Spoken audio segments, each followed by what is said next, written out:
Got married in 1995, and we had a son. His name was Cody. We lost him to SIDS. I think that was kind of the beginning of communication breakdown. We dealt with grief a lot different, and it's not good or bad, it's just different.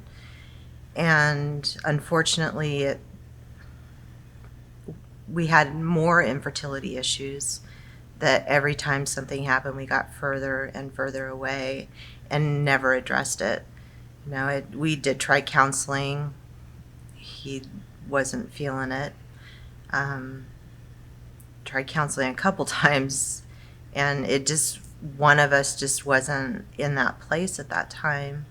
I had been diagnosed with cancer and had a pretty significant surgery and recovery time, and it was very painful, and he couldn't deal with it. He dropped me off at my mom's house for a month to heal, and I would see him maybe a couple hours a week. And it took me months to leave, 6 months to leave, because I didn't want to.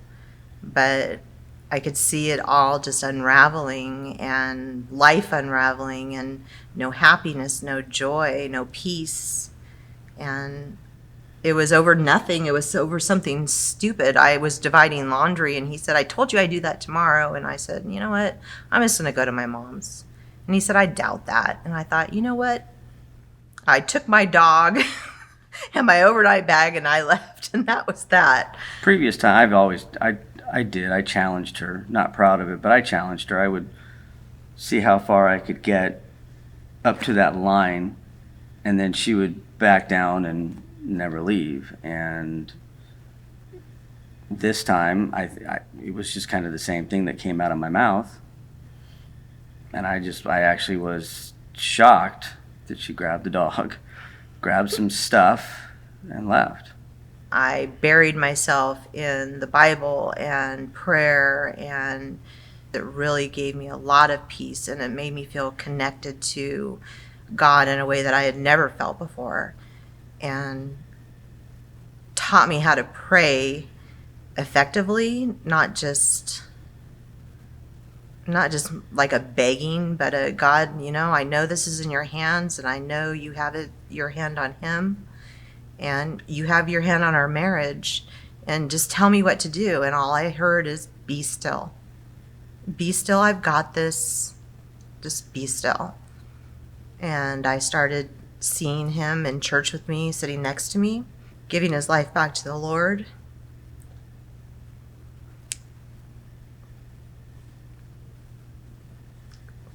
And then when it happened, it was just amazing.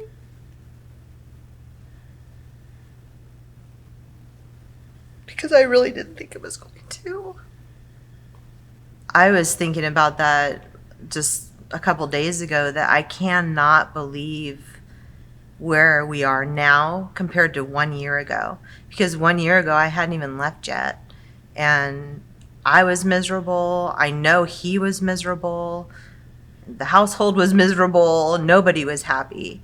And now, we look forward to Saturdays and grandkids and church, and we look forward to the times that we have our date night or whatever we do, even just sitting around just talking. But I learned, I think, 3 or 4 weeks into Love and Respect that, you know what? You just need to be there shoulder to shoulder. And sometimes she doesn't want you to talk and fix the problem. She just wants you to be quiet and just sit there, lay there, cuddle with her, go down and get her a glass of water. Just don't talk, just be there.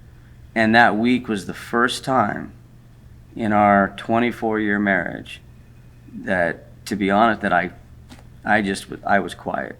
I occasionally asked, and she wouldn't snip. She would just say, "I just don't want to talk about it." Okay. Normally, the old Jamie would have pushed and pushed and pushed until we would have been fighting. The new Jamie was just like, you know what? I'm going to listen to this book. I'm going to listen to God, and we need to be shoulder to shoulder, but I don't need to solve a problem right now. I just need to be there.